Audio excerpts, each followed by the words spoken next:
The innkeeper whistled. I wonder if you knew the company you were traveling in. Pete went into the valley once years ago and came out completely mad. Then the owner of the hotel, rest house, whistled. He blown the whistle, उसने सीटी बजाई. हमको लग रहा है, I think you may know that company who you were traveling in, जिस company के साथ आप ट्रैवल कर रहे थे.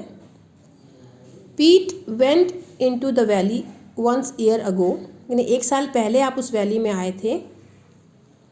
और you came out completely mad, means you have no senses working properly.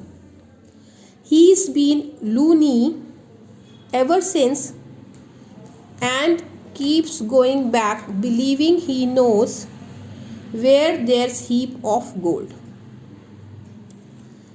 He's been loony. Loony again means mad, out of sense.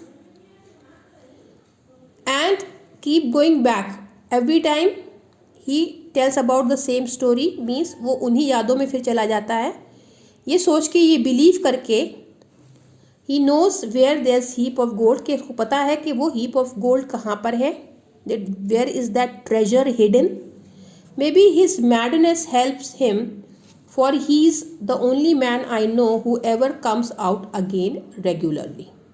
क्योंकि पीठ ही वो एक इंसान है जो उस डेडली सिचुएशन से बाहर निकला था और रेगुलरली वो इसी सीन में चला जाता है बार बार, जो शो करता है कि he is loony, he is mad, he is out of sense. A loony, I exclaim, is he dangerous? कहने लगे क्या वो डेंजरस भी हो गया है? Not usually, but he gets murderous if anybody says he doesn't know where his pocket of gold is. कहने लगे नहीं, डेंजरस तो नहीं है, मगर अगर कोई, इफ़ समबडी टेल्स हिम कि तुम्हारा पॉकेट, जो गोल्ड से भरी हुई पॉकेट थी, वो कहाँ पे है, अगर कोई उससे ऐसे पूछ लेता है, उसके गोल्ड पे क्वेश्चन कोई करता है, तो वो कैसा हो जाता है?